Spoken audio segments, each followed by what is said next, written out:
Hello বন্ধুরা, কেমন আছেন সবাই? আশা করি সবাই ভালো আছেন। বন্ধুরা, আমাদের এই গল্পগুলো যদি ভালো লাগে অবশ্যই লাইক করবেন, কমেন্টস করবেন। চ্যানেলে যদি নতুন হয়ে থাকেন অবশ্যই সাবস্ক্রাইব করে পাশে থাকা বেল আইকনটি প্রেস করে রাখুন, যাতে নতুন নতুন ভিডিও আপলোড করার সাথে সাথে আপনার নোটিফিকেশনে চলে যায়। আমাদের আজকের গল্প যদি একদিন, পর্ব 34, লেখা সামিয়া খান। মায়ের এরকম ড্যাম কেয়ার অ্যাটিটিউডে অনেক বিরক্ত লাগছে আরিয়ানের। এতটা কুল কেউ কীভাবে থাকতে পারে নিজের ভালোবাসার বিয়ে এবং বেবি হওয়ার কথা শুনে? এতটুকুও কি কষ্ট হয় না? হয়তো না। তার জন্যই তো দীপিকাওকে বসে বাবুর সাথে খেলা করছে। আজকে সকালে মূলত আরিয়ান দক্ষিণ আফ্রিকা থেকে আমেরিকাতে ব্যাক করেছে। এসে অনেক বড় একটা সারপ্রাইজ পেয়েছে। আরিয়ান জানতো না যে মায়া আর দিহান আমেরিকাতে এসেছে। না, এভাবে আর থাকতে পারলো না আরিয়ান। অনেকটা বাধ্য হয়ে এবার মুখ খুললো। তোমার কি কোনো কিছু আসে যায় না? আমাকে বলছেন? এখানে তুমি ছাড়া আর অন্য কেউ নেই। ও আচ্ছা, কী যেন বলছিলেন? বলছিলাম তোমার কিছু আসে যায় না কোন ব্যাপারে? অবুঝের ভান না করাই শ্রেয়মায়া। আমার বিয়ে হয়েছে কিন্তু তাতে তোমার কিছু আসেই যায় না? বাবুকে পাশের দোলনায় শুইয়ে দিল মায়া। আপনি বলতে পারেন আমার কয়টা আসে যাবে? আপনি বিয়ের আসর থেকে চলে গিয়েছিলেন সেটা, নাকি আপনি শোভা আপুকে বিয়ে করেছেন, নাকি আপনি বাবা হতে চলেছেন, কোনটা? হয়তো সবগুলো। হয়তো আসে আবার না। আমিও মানুষ। এই 19 বছর জীবনে কম সহ্য করিনি। আগে কষ্ট লাগতো কিন্তু এখন আর লাগে না। ওই যে যেমন লোহা আগুন দিয়ে পেটাতে পেটাতে যেরকম শক্ত হয়ে যায়, আমিও তেমন হয়েছি। কথাগুলো বলে আর একটু বসলো না মায়া। বাবুকে নিয়ে সিঁড়ি বেয়ে উপরে উঠে গেল। আর আরিয়ান মায়ার যাওয়ার দিকে তাকিয়ে রইল। গালে ছোট ছোট হাত দিয়ে কে যেন ছুঁয়ে যাচ্ছে দিহানকে। কৌতূহলী হয়ে চোখগুলো খুলে লাফ দিয়ে উঠল দিহান। পাশে মায়া আর সেই ছোট ছোট হাতের অধিকারী শুয়ে আছে। ঘুম এখনও পুরোপুরি যায়নি দিহানের। সে অবস্থাতেই প্রায় চিৎকার করার মতো বলল, আমি বাবা হলাম কবে? এত তাড়াতাড়ি কিভাবে সম্ভব? আমি তো কিছুই করিনি এখনো। বাবুকে নিজের দিকে টেনে নিল মায়া। কী সব আবল তাবল বলে যাচ্ছেন? আপনি কবে বাবা হলেন? তাহলে এই বাবু কার? আপনি মনে হয় ঘুমিয়ে ঘুমিয়ে কথা বলে যাচ্ছেন। এটা ওয়ারিবুবুর ছেলে, ওয়ার্নিল। এতক্ষণে ঘুম কাটলো দিহানের। ভালোভাবে তাকিয়ে দেখে সত্যি এটা ওয়ারিবুবুর ছেলে। অনেকটা স্বস্তির নিঃশ্বাস নিল সে। ও হ্যাঁ, আমরা তো আমেরিকাতে, আমি ভুলে গিয়েছিলাম, বলে আবার বালিশে মাথা দিল দিহান। কিন্তু চোখগুলো খোলা রাখলো এবং তা দিয়ে অনবরত মায়াকে দেখে যাচ্ছে দিহান। কি সুন্দর বাবুর সাথে খেলা করছে। এই দৃশ্যটা দেখতে খুবই সুন্দর লাগছে। আচ্ছা, মায়া যখন মা হবে তখন তাকে কেমন দেখা যাবে? তোমার বাবুদের অনেক ভালো লাগে তাই না মায়া? অনেক। আর বাবু কার না ভালো লাগে? যে মানুষের বাচ্চা ভালো লাগে না সে আসলে সৌন্দর্য ও আত্মতৃপ্তি কি সে বিষয়ে জানে না। জানেন তো, যখন খুব মন খারাপ থাকে তখন যে কারো সন্তান হোক না কেন, একটা ছোট বাচ্চাকে বুকে জড়িয়ে দেখবেন, বুকের অস্থিরতাটা অনেকটাই কমে যাবে। মা, একটা কথা বলি। বলেন। আমাকে মাফ করা যায় না সেটা এখনও বলতে পারছি না। আমি যাই বলি না কেন সারা জীবন আমার আপনার সাথেই থাকতে হবে। হয়তো কোনো একদিন মাফ করে দেব, কারণ আমিও বাঁচতে চাই, একটা সুন্দর জীবন চাই। আর আমি তো আপনাকে কিছু বলছি না, হয়তো বলছো না, কিন্তু তুমি যা করছো তা হচ্ছে নীরব প্রতিবাদ। এই যে সব সময় আমার সাথে থাকো, এই বিষয়ে কোনো রাগ দেখাও না, এই কাজের ফলে আমার মধ্যে আরও গিল্টি তৈরি হচ্ছে। এর থেকে ভালো হতো তুমি যদি আমাকে বকতে, রাগ দেখাতে, এমনি কি আমাকে মারতে। সবসময় রাগারাগি চেঁচামেচি করে লাভ হয় না, কিছু সময় নীরব থেকেও প্রতিবাদ করা যায়। আর আমি ভালো থাকবো, আপনাকে বা আরিয়ানকে নিয়ে আর আমি ভাববো না। সংসার আপনার সাথেই করতে হবে, কিন্তু নিজেকে গুছিয়ে নেওয়ার জন্য কিছু সময় চাই আমি। আরিয়ানের ট্রলি ব্যাগটা আনপ্যাকড করে দিচ্ছে শোভা। অনেকটা খুশি আজকে শোভা আরিয়ান আসায়। যদিও এখন পর্যন্ত কোনো কথা বলেনি শোভার সাথে, তারপরও সে খুশি। হয়তো তার ভয় লাগার কথা মায়া আছে এখানে, কিন্তু এই দুইজনে মায়াকে যতটুকু চিনতে পেরেছে তাতে এতটুকু শিওর শোভা যে মায়া কোনো ঝামেলা করবে না ওর জীবনে। হাজার হোক, শোভা নিজের সন্তানটাকে একটু সুন্দর ভবিষ্যৎ দিতে চায়, বাবার ভালোবাসা এবং বাবার পরিচয় দিতে চায়। সব কিছু ঠিকঠাক মতো কাবার্ডে গুছিয়ে রেখে আরিয়ানের পাশে গিয়ে বসলো শোভা। বিছানায় শুয়ে শুয়ে আরিয়ান ল্যাপটপে মুভি দেখছে। ল্যাপটপে বর্তমান সময়ের সবচেয়ে ভয়ঙ্কর মুভি অ্যানাবেলে কামস হোম দেখছে আরিয়ান। এই পর্যন্ত পৃথিবীতে সবচেয়ে ভুতুড়ে পুতুল হিসেবে যে নামটি সবার মুখে মুখে রয়েছে তা হলো অ্যানিবেলি। 1970 সালে অ্যানিবেলি ডলটি ডন্না নামের একটি মেয়েকে তার মা উপহার হিসেবে দিয়েছিল, যেটা সে একটি পণ শপ থেকে নিয়েছিল। ডোনা একজন কলেজ পড়ুয়া ছাত্রী যে তার বন্ধু অ্যানজি এর সাথে একই বাসায় থাকতো। পুতুলটিকে বাসায় আনার পর কিছু দিনের মাথায় ডোনা এবং তার রুমমেট অ্যানজি লক্ষ্য করল যখন তারা পুতুলটির দিকে খেয়াল করে না, তখন পুতুলটির নিচ থেকে এর অবস্থান বদলাতে এবং ঘরের বিভিন্ন কোণে এটি চলে যেত। মাত্র তারা পুতুলটিকে এক স্থানে দেখলে পরের মুহূর্তে সেটি অন্য জায়গায় দেখত। প্রথম মনের ভুল হিসেবে ভাবলেও এর পরের ঘটনাগুলো তারা আর মনের ভুল হিসেবে ধরতে পারে না, কারণ কিছুদিন পরই তারা ঘরের সব জায়গাগুলোতে হেল্প মি লেখা কাগজ কুড়িয়ে পেত। তারা এই ব্যাপারটি তাদের বন্ধু লওয়ের সাথে শেয়ার করে। এখানে বলে রাখা ভালো, ল কোনো এক কারণে পুতুলটিকে ঘৃণা করত। প্রথমে সে বিশ্বাস না করলেও পরবর্তীতে সে বুঝতে পারে পুতুলটির সাথে কিছু একটা ভুল হয়েছে। ব্যাপারটা সে ডোনা অ্যাঞ্জিকে বললেও তারা প্যারানর্মাল এক্সপ্লেনেশনটা ঠিক নিতে পারে না। তাই তারা নিজেরাই ঠিক করে যে এই বিষয়ে আর খুব বেশি মাথা ঘামাবে না, যার ফলে খুব তাড়াতাড়ি অ্যানাবেল এর কর্মকাণ্ডগুলো আরও ভয়ানক আকার ধারণ করে ফেলে। তারা এখন ঘরে হেল্প আস হেল্প লও নামক লিখিত কাগজ কুড়িয়ে পেত। মাসখানেক এভাবে চলার পর একদিন রাতে ডোনা ঘরে ফিরে পুতুলটির হাত রক্তমাখা অবস্থায় তার বিছানায় দেখল। রক্ত বা কোনো এক প্রকার লাল তরল পদার্থ দেখা যাচ্ছিল, যেটা পুতুলটির মধ্যে থেকে বেরিয়ে আসছিল। এরপর আর ডোনা নিজেকে ঠিক রাখতে পারেনি। সে সিদ্ধান্ত নিল সে এই পুতুল সম্পর্কিত সব তথ্য সংগ্রহ করবে। অনেক চেষ্টার পর সে এক প্রবীণ লোকের, যিনি মিডিয়াম হিসেবে কাজ করেন আত্মা ও মানুষের মাধ্যম জানতে পারে অনেক সময় আগে তাদের বাসার জায়গাটিতে একটি জমি ছিল। অ্যানাবেলে হিগিন্স নামক 7 বছর বয়সী এক মেয়ের মৃতদেহ এই জমিতে পাওয়া যায়। সম্ভবত মেয়েটি খুন হয়েছিল। তার মৃতদেহ সরিয়ে ফেলা হলেও তার আত্মা সেখানেই থেকে যায়।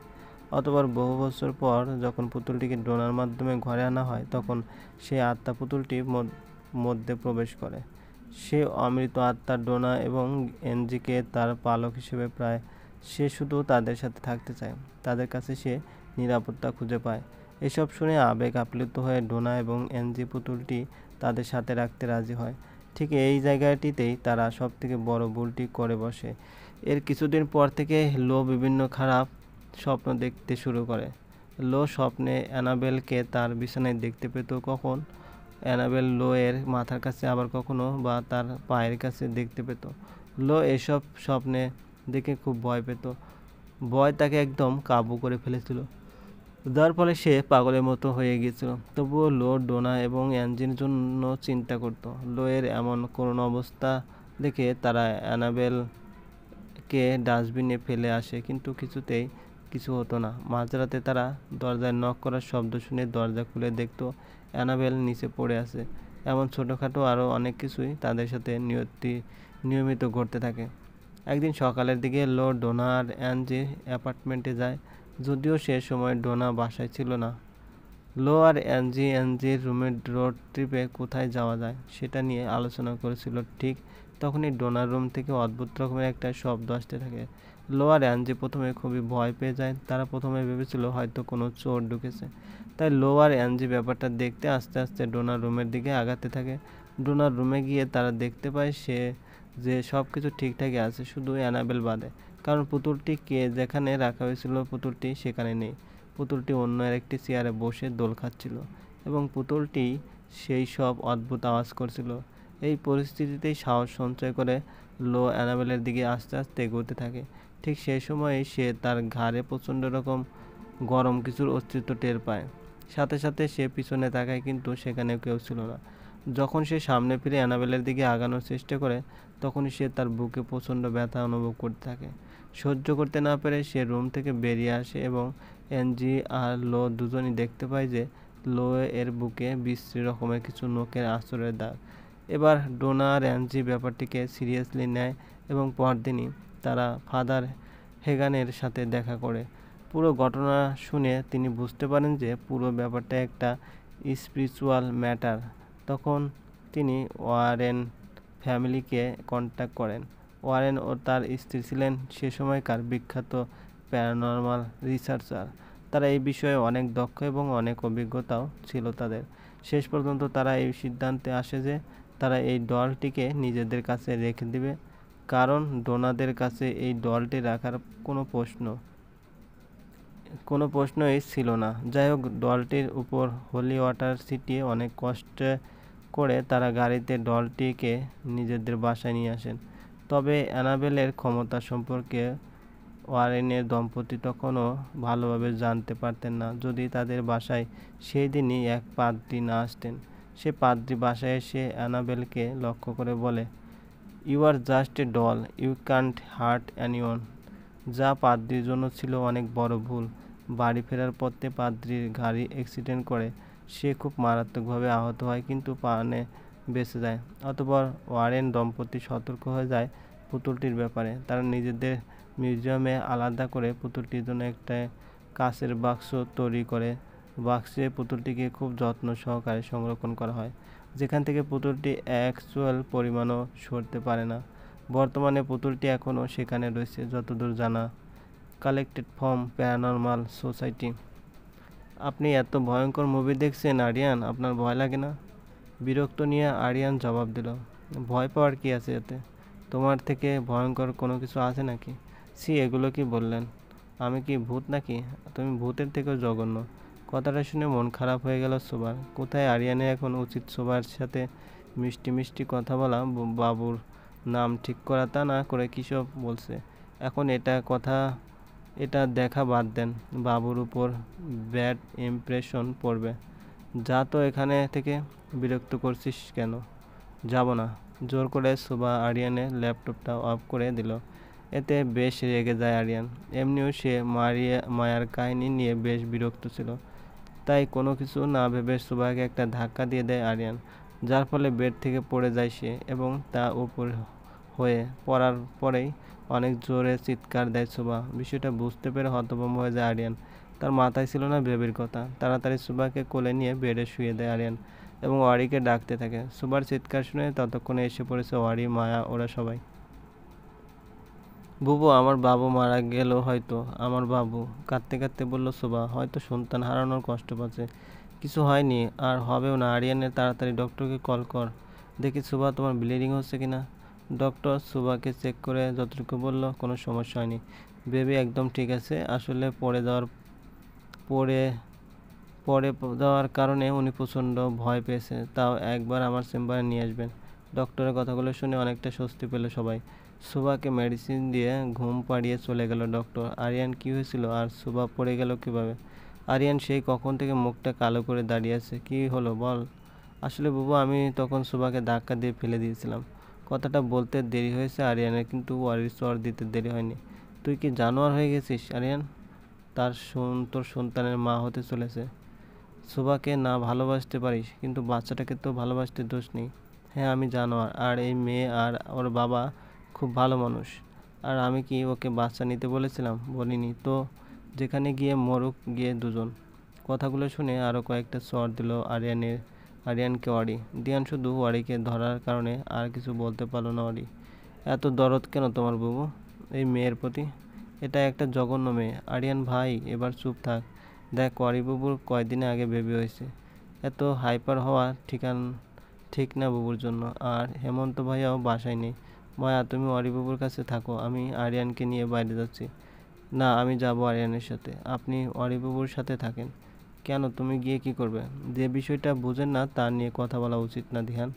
আরিয়ানের হাত ধরে মায়া সবার সামনে দিয়ে বের হয়ে গেল। দিহানের কাছে এটা অনেকটা অপমান ও কষ্টের হলো। সবার সামনে সে যথেষ্ট অপ্রতিরোধ বোধ করল। ঘুম ঘুম চোখে সুবা আরিয়ান আর মায়ার যাওয়াটা দেখল। এখনও সে পুরোপুরি ঘুমাতে পারেনি। সব কথায় সে শুনেছে, কিন্তু কোনো প্রতিক্রিয়া দেখাতে পারছে না। হাত পা অবশ হয়ে আসছে তার। চলবে। গল্পটি ভালো লাগলে অবশ্যই লাইক করবেন, কমেন্টস করবেন। চ্যানেলে যদি নতুন হয়ে থাকেন অবশ্যই সাবস্ক্রাইব করে পাশে থাকা বেল আইকনটি প্রেস করে রাখুন। ধন্যবাদ, ভালো থাকবেন।